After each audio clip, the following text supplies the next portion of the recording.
Salut, c'est Maxence, bienvenue dans cette nouvelle vidéo. Alors aujourd'hui, on va voir ensemble comment investir lorsqu'on est jeune.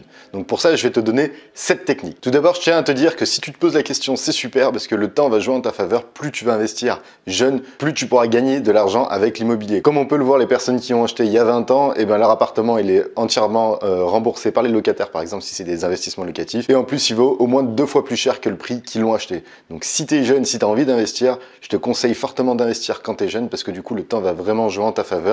Plus le temps va passer dans l'immobilier, plus tu vas gagner de l'argent. Donc la première technique, c'est de commencer petit. Si tu n'as jamais fait d'opération, je te conseille très fortement de viser des tout petits biens, voire même des parkings, suivant les grandes villes ou les petites villes, parce que du coup, les démarches seront exactement les mêmes, sauf que les risques encourus seront beaucoup moins élevés. Donc si tu fais une mauvaise opération pour un petit parking, par exemple, l'impact financier sera beaucoup plus faible que si tu veux tout de suite partir sur un gros projet et que là, tu te plantes complètement. Par exemple, si tu habites dans une grande ville, tu peux très bien commencer par un parking ou un tout petit studio. Et par contre, si tu habites dans une plus petite ville, voire un village, là, tu peux commencer facilement par des studios, des T2. Ça coûtera pas forcément très cher et du coup, je te conseille de faire ça.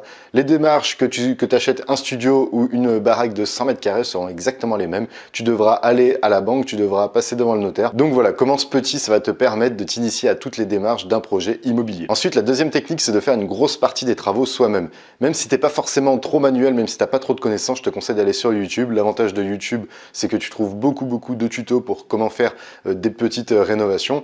Et l'idéal, c'est voilà, de faire un maximum de travaux tout seul. Bien évidemment, tous les travaux complexes, je te conseille de les déléguer, comme par exemple la plomberie, l'électricité. Mais tout ce que tu peux faire, style un coup de peinture, c'est pas très dur. Tu peux facilement apprendre comment passer un coup de peinture, par exemple. Tu peux facilement apprendre comment poser du carrelage au sol. Donc, je te conseille de faire un maximum de travaux tout seul. Déjà, ça va te permettre d'avoir des connaissances pratiques des rénovations. Et ensuite, ça va te permettre de bien réduire les coûts de rénovation, parce que la rénovation, ça coûte relativement cher. Donc, si tu peux déjà économiser là-dessus pour ton premier investissement immobilier, je te conseille très fortement de le faire. La troisième technique qui est en relation avec la seconde technique, c'est de ne pas faire un gros projet immobilier avec énormément de travaux. Donc si c'est un bien qui est complètement pourri et que tu ne sais pas faire les travaux, que tu n'as jamais géré de chantier, je te déconseille de partir là-dedans. Je te conseille de prendre un appartement qui est à peu près à rafraîchir, où ça reste abordable, c'est pas forcément des très gros travaux, parce que du coup, si tu t'embarques dans des très gros travaux alors que tu n'en as jamais géré et que tu n'as jamais rien rénové de ta vie, ça risque d'être très problématique si le chantier capote. Donc je te conseille de prendre un appartement qui n'a pas forcément beaucoup trop de travaux,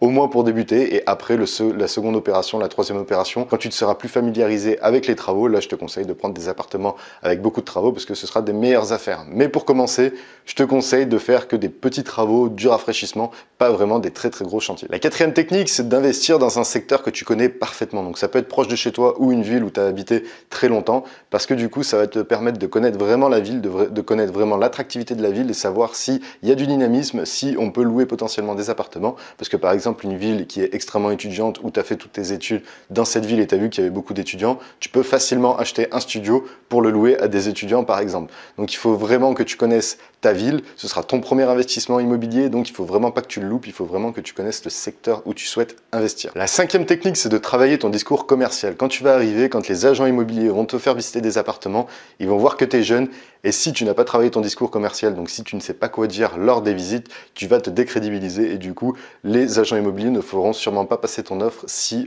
tu en soumets une. Donc je te conseille déjà de t'entraîner, de faire de nombreuses visites pour que tu puisses t'entraîner à parler à des agents immobiliers, à parler à des vendeurs, comme ça te rendra encore plus crédible, parce que si tu arrives dans une visite que tu poses plein de questions qui sont inutiles ou plein de questions qui te décrédibilisent totalement, ce sera très dur de partir sur une négociation par exemple, ou ce sera très dur de soumettre une offre et que cette offre soit soumise au vendeur. Donc je te conseille de faire de nombreuses visites d'appartements, de nombreuses visites de biens immobiliers, de travailler ton discours commercial, donc de savoir exactement quelles questions poser, de savoir exactement ton projet et de connaître tout ça parfaitement. Ça va te donner beaucoup plus de crédibilité devant un agent immobilier. La sixième technique, il faut que tu essayes de te créer un petit apport. Donc tu essayes d'épargner mensuellement un petit peu d'argent, même si c'est pas énorme, et même si tu as la possibilité de te faire financer à 110%, c'est vrai que ce sera beaucoup plus facile d'aller voir les banques en leur disant je ne veux pas mettre mon apport, mais j'ai de l'apport potentiel, que d'aller les voir, de leur dire j'ai pas de sous. Je dis pas que c'est impossible d'aller voir les banques en disant que tu n'as pas de sous, parce que que moi personnellement je l'ai fait, mais c'est vrai que je me suis pris pas mal de refus, je me suis pris pas mal de portes et ça a été assez problématique et du coup c'est vrai que psychologiquement ça reste relativement dur quand tu te prends 4, 5, 6 portes d'affilée de poursuivre tes démarches bancaires. Donc essaye de te créer un petit apport et ça pourra te donner un peu plus de crédibilité au niveau de la banque et ça pourra te permettre de négocier peut-être un petit peu mieux les conditions que tu souhaites obtenir pour ton dossier bancaire. Et la 7e technique, si vraiment tu es complètement novice dans l'immobilier, tu es complètement novice dans le côté bancaire, je te conseille de te faire accompagner.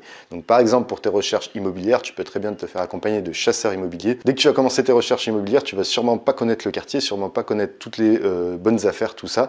Et tu n'auras aucun réseau, donc tu n'auras personne à qui demander une recherche. Donc ce que tu peux faire, c'est te renseigner auprès d'un chasseur immobilier. L'avantage, c'est que tu vas faire jouer son réseau, ses connaissances, et il pourra te soumettre toutes ces bonnes affaires. Et en plus, il saura exactement si c'est une bonne affaire ou si ça ne l'est pas. Donc pour tes recherches immobilières, si tu veux vraiment pas passer trop de temps ou si tu n'as aucune connaissance et aucun réseau, prends un chasseur immobilier.